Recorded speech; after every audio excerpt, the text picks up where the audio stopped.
Being a bodyguard is hard work, and I'm surprised no one's actually considered making this type of movie more often.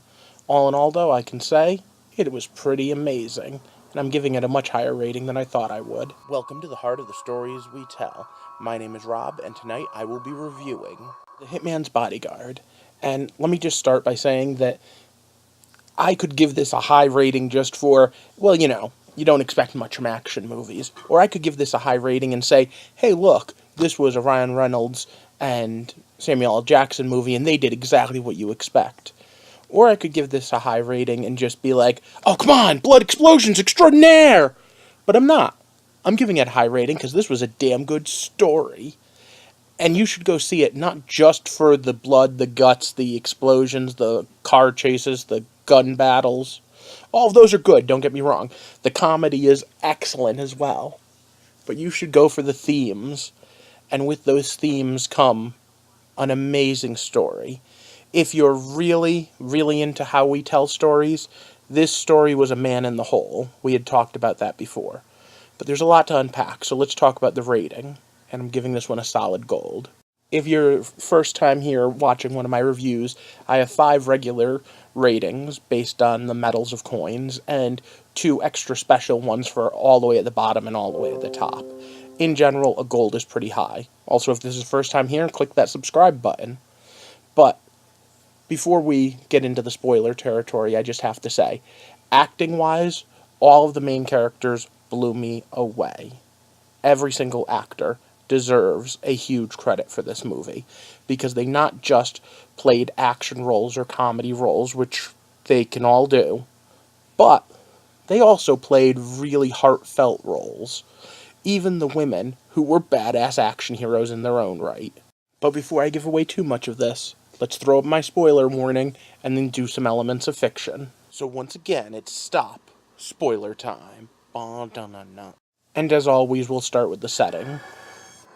It takes place in a fantasy version of our world, one where they're going through Europe. So we have places in Britain, we have places in Prague, we have places in Amsterdam, and of course we have places that are all the way over at The Hague, which is where they hold international trials. I say the fantasy version because they did not do their research. There were a lot of things that matter with this movie. But all of them can be overlooked. And because of that, we're going to talk about characters. I went into this movie saying this was going to be a buddy cop movie, just with a slightly different preference. And yeah, for a certain extent it was. Samuel L. and Ryan Reynolds totally do the buddy cop thing. But you know what surprised the hell out of me? The fact that the women got such huge roles, and that Gary Oldman just, for what little bit of time he was on screen, he totally owned his role. All 5 performers go out of their way to even make cheesy dialogue sound good. And let's be honest, at least a couple of these we knew were good to begin with. But alright, what's the plot of this movie, you ask? Thank you for asking, Mimi. Pretty much what it says on the tin. The hitman is Samuel L. Jackson, the bodyguard is Ryan Reynolds, but there's so much more to this. Ryan Reynolds was a really big name in bodyguards, until he messed up and got someone killed. He blamed his then-girlfriend, and, of course, she's the one that has to call in and be like, I need you to do this for me. And Samuel L. Jackson's the hitman that, well, makes his job a living hell. It's hysterical, it's great, it's action-packed, and they're all trying to get to The Hague to get him to testify against Gary Oldman's character. Now, this is where the didn't do the research really starts. We have Interpol that doesn't really act like Interpol. We have The Hague that doesn't resemble any of the international courts. But it's all forgivable because it was fun! And once again, these actors blew it away. So whose point of view are we following? Well, this is definitely a third-person omniscient narrator. Well, no narrator, that's just it. Because we switch back and forth between the 5 main points of view and even 1 or 2 secondary points of view. All in all, though, what we really get is how each of these characters, these 5 characters, either grow or are revealed to you, depending on which one. And that really dovetails nicely into the final thing that we have to talk about, theme and symbolism. There are 3 main themes running throughout the story. The A theme is touched on the least, though, because it is very serious and they want to use the others for jokes. The A theme is all about who is the good guy and who is the bad guy, who gets to decide who lives or dies, and more importantly, if you're following your own code of ethics, does that make you a good guy? Well, it at least makes you lawful in D&D. These two also represent chaos and order, but the third one is the one that gets touched on the most, the power of love. I could give each of these themes their own video entirely, but let's focus on number 3 first, the power of love. Salma Hayek and Samuel L. Jackson's characters are madly in love. They're married, and the entire thing can be summed up in one thing Samuel L. Jackson tells Ryan Reynolds as advice. You never know if there's another woman out there that can put up with your shit. Well, with your shit, no one should be able to. But here's the thing. It's a pretty good thought process. You don't want to marry the person who's perfect for you. You want to marry the person who can put up with all of your crap and call you on it when you need to be called on it. And that's definitely the relationship the two of them have. Meanwhile, Ryan Reynolds has lost his girlfriend and fallen apart. He's just lost everything from it. But okay, that's enough about romance. Let's slide back into number 2. Like any buddy cop movie, they have to come from different ways. So, Ryan Reynolds' character is all about order, following rules, trying to keep patterns. Samuel L. Jackson is, F it, I'm just going to do my thing, and my thing's going to work, because chaos rules. But I hear you typing away in the comments, isn't that every buddy cop movie? One of them follows the rules, the other's the one that goes off the handle. Yes, it is. But it's even more so in this, because it's their entire life philosophies. And I didn't say it wasn't a theme that was used often. So okay, what about that first theme that I said?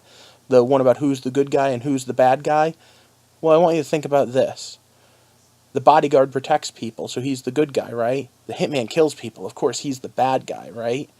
But they have this whole discussion at the end. In fact, you know what? Let me just throw this up here one more time just in case, because this is really the end of the movie. Well, the hitman points out he follows his own code. And the hitman says, everyone I've killed has been evil. I choose who I target. So at the end of the day, aren't we both killers? You kill people to protect people. I kill people to protect people. I know what side I'm on at the end of the day. I'm the good guy here.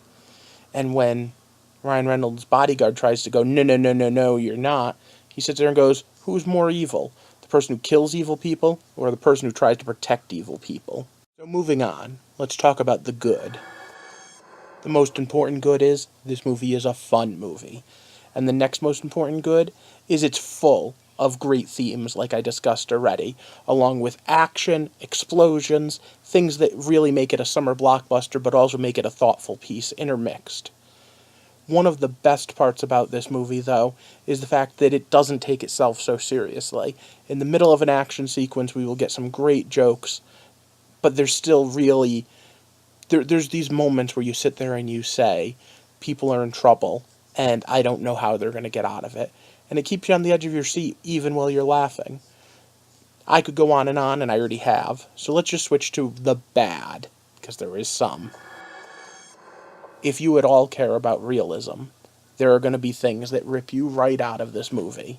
You're going to start by yelling at the screen, that's not how jails work. Then you're going to yell at the screen, that's not how the police work. Then you're going to yell at the screen, that's not how bombs work. In fact, there are points in this movie where I say, that's not how physics works. Like, that goes beyond. These guys are superhuman. But there's also these tropes they use. Like the court that is, oh, if you don't get someone here by 5 o'clock, oh, please, you think you can't get an extension on that? Especially when someone's trying to shoot at your witness?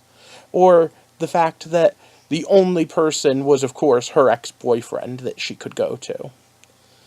But okay, those were just a little bit of bad. What about the ugly? Not much for me to complain about here either. But I'm going to pick out 2 things that I think were pretty ugly. And the first was the special effects. Almost half of the explosions I felt could go over one more time in post. And several scenes felt like the actors weren't even really there, like they were being green screened in. I don't know for sure if that happened, or if it was just a bad computer-generated effect around them, but either way.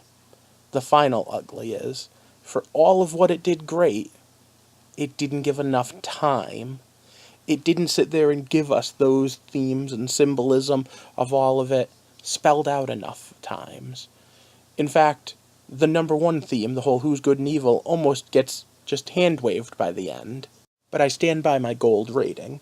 It barely squeaked into gold out of Electrum, but it was solid gold, and a lot of these themes, I think, could be explored better, but for an action movie, it was pretty awesome and insightful.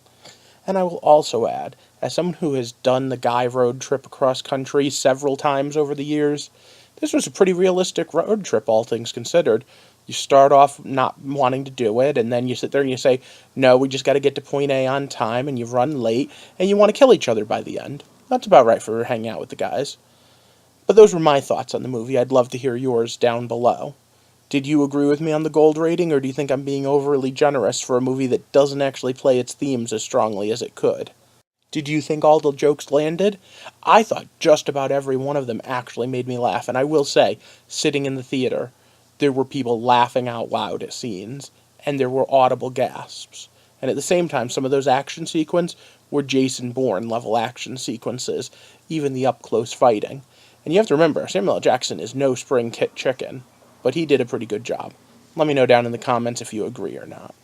In the meantime, if you liked this video, hit the thumbs up button, and of course share it on Facebook or Twitter, or just tell a friend, because that really helps. And if this is your first time here, hit that subscription button. My goal is to start a community where we can talk about the hows and whys of movie making, book writing, and every type of story imaginable, as we explore what it means to be a storyteller and what it means to tell a story. Or as I like to say, as we walk through the heart of the stories we tell. Thanks for watching, and have a good night.